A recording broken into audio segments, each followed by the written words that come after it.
नमस्कार, स्वागत है आप सभी का सूचना टीवी जीएस में। और आज हमारा टॉपिक है संकर पूर्वज संकरण यानी कि बैक क्रॉस और परीक्षा संकरण यानी कि टेस्ट क्रॉस। तो सबसे पहले हम चलिए देखते हैं बैक क्रॉस क्या होता है, संकर पूर्वज संकरण क्या होता है। तो संकर पूर्वज संकरण क्या होता है कि प्रथम पुत्री पीढ़ी यानी कि F1 पीढ़ी में प्राप्त संकर पौधों का जब उनके पेरेंटल कैरेक्टर्स वाले अर्थात उनके पैतृक गुणों वाले किसी शुद्ध लक्षण वाले पादपों से या शुद्ध लक्षणों वाले जीवों से संकरण कराया जाता है, तो इसे संकर पूर्वज संकरण कहते हैं। जैसे मान लीजिए, जैसे हम शुद्ध लंबे यानी कि शुद्ध लंबे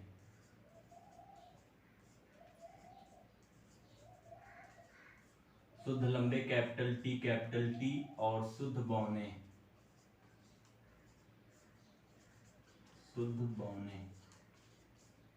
स्मॉल टी का जब संकरण यानी कि क्रॉस कराएंगे, ये चेकर बोर्ड बना के हम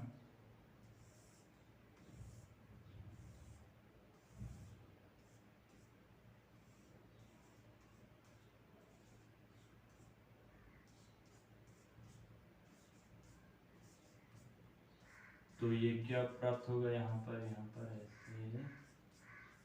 ये यहाँ से और ये यहाँ से कैपिटल टी स्मॉल टी। इसका मतलब क्या है, ऑल हाइब्रिड है यानी कि सभी संकर। अब ये हमने शुद्ध लंबे और शुद्ध बौने गुणों वाले पौधों का संकरण करवा दिया। तो F1 पीढ़ी में हमें क्या प्राप्त हुआ, सभी संकर पौधे, संकर यानी कि सभी संकर गुणों वाले पौधे प्राप्त हुए। अब यदि बैक क्रॉस देखा जाए तो बैक क्रॉस क्या कहता है कि F1 पीढ़ी में प्राप्त सभी संकर पौधों में से किसी भी पौधे का संकरण उसके पैतृक गुण वाले यानी कि या तो शुद्ध लंबे या शुद्ध बौने लक्षणों वाले पौधे से करा दिया जाए, तो इस प्रक्रिया को क्या कहते हैं, इसे बैक क्रॉस या संकर पूर्वज संकरण कहते हैं। जैसे कि इसे एक कोई जोड़ा ले लिया जाए, तो ये कैपिटल टी स्मॉल टी हो गया और इसका संकरण मान लीजिए ये शुद्ध लंबे पौधे से करवा दिया जाता है। तो इससे क्या प्राप्त होगा, ये चेकर बोर्ड है, उसके बाद इसे ऐसे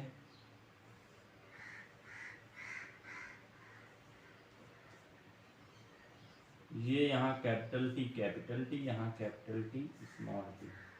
अब इसका इससे संकरण कैपिटल टी, इसका इससे कैपिटल टी, इसका इससे होगा तो कैपिटल टी स्मॉल टी और इसका इससे होगा तो कैपिटल टी स्मॉल टी।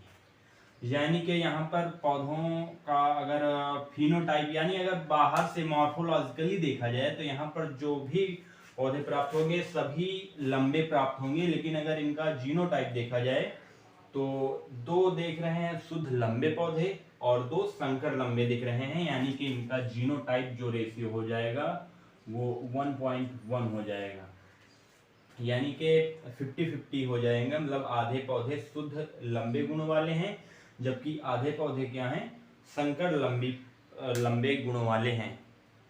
अब इसी में अगर टेस्ट क्रॉस देखा जाए तो टेस्ट क्रॉस कहता है कि F1 पीढ़ी में प्राप्त संकर पौधों का पुनः संकरण यदि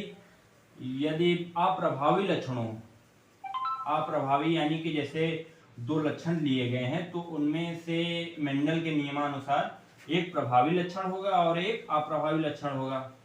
तो टेस्ट क्रॉस कहता है कि F1 पीढ़ी में प्राप्त संकर पौधों का पुनः संकरण यदि अप्रभावी लक्षणों वाले पौधे से करा दिया जाए तो इस प्रक्रिया को क्या कहते हैं, टेस्ट क्रॉस या परीक्षा संकरण कहते हैं। जैसे अगर यहाँ पे देखा जाए तो यहाँ पर अप्रभावी है स्मॉल टी यानी कि शुद्ध बौना जो है लक्षण क्या है, अप्रभावी है। ये ऐसे हो गया।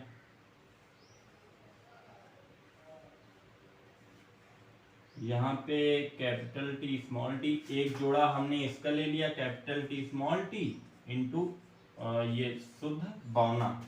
इंटू स्मॉल टी, इसका इनका दोनों का संकरण कराया गया है।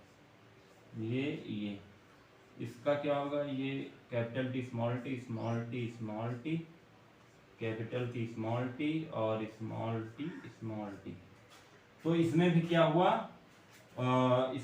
हुआ, दो शुद्ध बौने और दो संकर लंबे पौधे प्राप्त हुए। इसमें भी मतलब दो तरह के पौधे प्राप्त हुए। जो स्मॉल टी हैं ये शुद्ध बौने पौधे हैं, और ये जो कैपिटल टी स्मॉल टी हैं ये संकर लंबे पौधे प्राप्त हुए। तो बैक क्रॉस और टेस्ट क्रॉस आप समझे होंगे, फिर से एक बार देख लीजिए। जैसे कि F1 पीढ़ी में प्राप्त संकर पौधों का संकरण यदि किसी भी पैतृक गुण वाले किसी भी पैतृक लक्षण से पुनः करा दिया जाए, वो चाहे प्रभावी लक्षण हो या अप्रभावी लक्षण हो, तो उसे संकर पूर्वज संकरण कहते हैं।